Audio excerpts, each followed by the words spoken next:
Good afternoon, everyone. I am reporting the innovations of grammar. Why it is important to explicitly teach grammar in primary schools.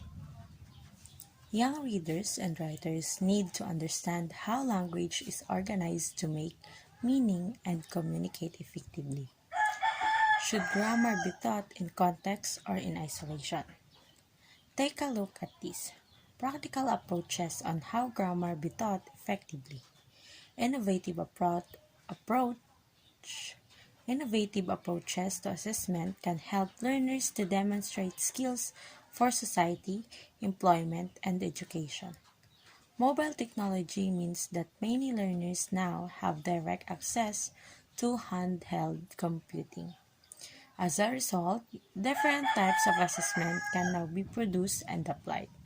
For the purposes of this, the use of innovative assessment is defined as something that enables the learners to transfer knowledge, skills, competencies, and disposition between learning and assessment. The transference between learning and assessment should be where possible seamless. Assessment might help educators to help learners demonstrate these skills. You also look at how innovative assessments can be used to more closely reflect what is taught and how learning can be more closely aligned to the skills required for employment and access to higher education. Here are some visual guide to innovative assessment. First is concept map. Concept maps provide a visual representation of connections between concepts that students have learned. These concepts are connected by directional, labeled links to show the relationship between them. Concept maps are excellent tools that can provide instructors with a formative assessment of students' learning and misunderstanding. After the students were introduced to the new material, for example, the instructor can post an incomplete concept map where students are asked to fill in the blanks to build a complete map, which is then submitted to an instructor in class or via an online Dropbox. Next is concept test. Concept tests are multiple choice questions designed to test understanding of a single concept. They are effective in identifying common student misconceptions surrounding traditionally difficult concepts in science and engineering and have been shown to enhance students' comprehension to fundamental concepts. The questions are posed during the lecture immediately after the key concept has been described or discussed.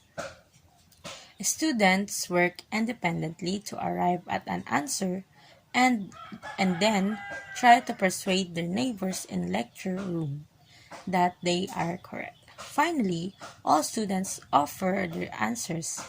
The instructor confirms the correct answer and the class can discuss why it is correct and how some students were misled. This form of peer instructions offer students and their instructor insight in how will they understand the various K concepts and allows them to identify and address popular misconceptions. Next is e-portfolio. An e-portfolio is an online space where students can store and organize artifacts that they have produced in the course, such as written assignments, images, videos, and so on. They then use the e-portfolio to reflect on their learning experiences.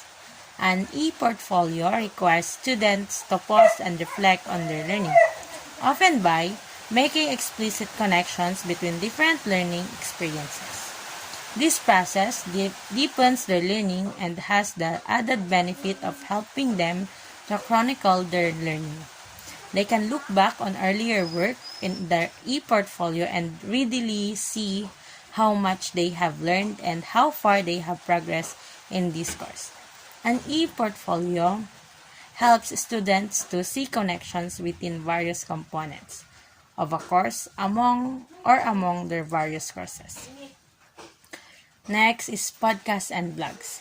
A podcast of vlog project encourages students to take their identification, analysis, reports, diagrams, etc. to a real-world digital level by creating a visual verbal file for submission that activates and authenticates their learning. This can be done individually or collaboratively. Podcasts and vlogs are similar to poster presentation in terms of the content-based orientations of them. Yet they take it to a different level by creating and facilitating an extension of the classroom for audience beyond the students, immediate classmates, and immediate teachers. This type of assignment encourages professional writing and presentation processes, such as oral and visual communication skills. But it also fosters networking and the building of connections for the student and their subject matter. Now, talk shows performance. A talk show performance is an authentic version of the more traditional in-class presentation, as it directs students to take on the embodied learning for an interactive, live, or record discussion. It can be character-based. A student taking on and acting as an individual in their discipline would taking about the issues, analysis diagrams, etc. and answering questions as the person would, or it can be self-based. Students can perform themselves, presenting the materials and answer questions as they themselves would based on their developing knowledge. Teaching grammar doesn't have to mean long, boring lesson. With some engaging, exciting idea, plus a few trustworthy, twink resources, you can make SPAG lessons something for children to look forward to in this blog. In this blog, we'll look at why taking an innovative approach to grammar is important and leave you with some tips for bringing English grammar into the classroom. Keep reading to find out more. Next is build grammar tasks into enjoyable writing tasks. The SPAG tests are quite dry in nature, and as we all know, high test scores don't necessarily lead to an improvement in creative writing. Setting creative tasks such as writing to fellow aliens about your first experience on planet Earth not only allows students to practice grammar points for themselves, but the creative freedom keeps them interested too. Next is that challenge your students to a grammar quiz. Research suggests that retrieving information can be really beneficial to children's learning. What better way to do this than in a quiz?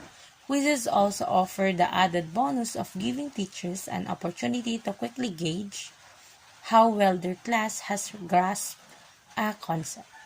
For lesson plan inspiration, why not take a look at these interactive quizzes, covering a huge range of grammar topics from demonstrative pronouns to conjunction. They are ideal use either as a revision task or at the end of a topic to check how much children have learned. And now here is the importance of taking an innovative approach to grammar. Within the curriculum, teaching grammar is a topic that none of us can skip. Knowledge of grammar can help children progress with language comprehension, reading, writing, and storytelling. With this in mind, finding new ways to capture your children's enthusiasm and interest in grammar can really help to boost their progress and literacy.